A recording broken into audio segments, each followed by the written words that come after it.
பாரு காவிரியில தண்ணி திறக்கலாம் பாரு, நல்லா பாரு. ஓசூர் கிருஷ்ணகிரி வெளியே வருது, இந்த மாதிரி தண்ணி வருது பாரு, எப்படி வருது பாரு தண்ணி. பாய் இத பார்த்துட்டு உனக்கு உறக்கம் வந்துருச்சுன்னா நான் ஓட்டு கட்டு வரலடா, போடா நான் கூட்டு போயிருந்தேன் பாரு. இது தண்ணியா நுரையடா சோப்பா, இது சோப்புன்னு நினைக்கிறா? இல்லை, ஆலை கழிவு. எப்படி இந்த நுரை வந்தாலும் சொல், ஆலை கழிவு. கர்நாடகால என்ன பண்றான், எல்லா நச்ச ஆலைகளின் கழிவையும் அப்படியே வச்சிருக்கான். காவிரியில் அவன் திறக்கும் போது திறந்து விட்டுறான்டா, தண்ணியோட வருகிறான். இது சாதாரணமா இருக்குது, நின்னா ஒரு ஆள் உயரத்துக்கு இருக்கு. இந்த தண்ணி நிலத்துல வாயுது, இது நஞ்சு. விளையுது என்னவா விளையும்? நஞ்சா. இந்த தண்ணிய ஆடு மாடு கொக்கு குருவி நாய் நரி சிங்கம் புலி யானை காடுகளை குடிக்குது.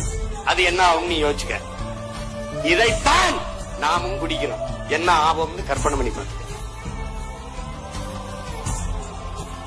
இன்னொன்னே உனக்கு சொல்லணும், நான் வாய்கிட்ட சொன்ன நம்ம நாயக்கர்கள் வரதுக்கு முன்னாடி வரைக்கும் உலகத்துல பணக்கார நாடுல ஒண்ணு பாண்டிய நாடுன்னு எழுதி வச்சிருக்கான், வளமையான நாடு பாண்டிய நாடுன்னு எழுதி வச்சிருக்கான். அப்படி வளமையான நாட்டுல பஞ்சம் வருது. இன்னைக்கு சாப்பாட்டுக்கு வழி இல்ல, விவசாயத்துக்கு வழி இல்ல, நீர்நிலை இல்ல, எல்லாம் அழிஞ்சு போச்சு, இதாயிருச்சு. அப்ப இவர்கள் குறைந்தபட்ச நிர்வாகம் தெரிஞ்சவர்களா இருந்தா அந்த பழைய அந்த நிர்வாக கட்டமையாத்து காப்பாத்திருக்கணும். புதுசா வளரலன்னா கூட பரவாயில்ல, காப்பாத்திருக்கணுமே. இவங்களுக்கு ஆளவே தெரியாது, இவனுக்கு ஆள்றதுக்கான எந்த தகுதியுமே கிடையாது. இவர்கள் முழுக்க முழுக்க சுரண்டது கொள்ளடிக்கிறது மட்டும்தான் இவர்களோட இலக்கே. இவன் கொள்ளடிக்கிறது சுரண்டது தெரியாம இருக்கிறதுக்காகவே நமக்குள்ள இந்த முரண்பாடுகளையும் சண்டையோ மூட்டி விட்டுட்டு இருக்கான்.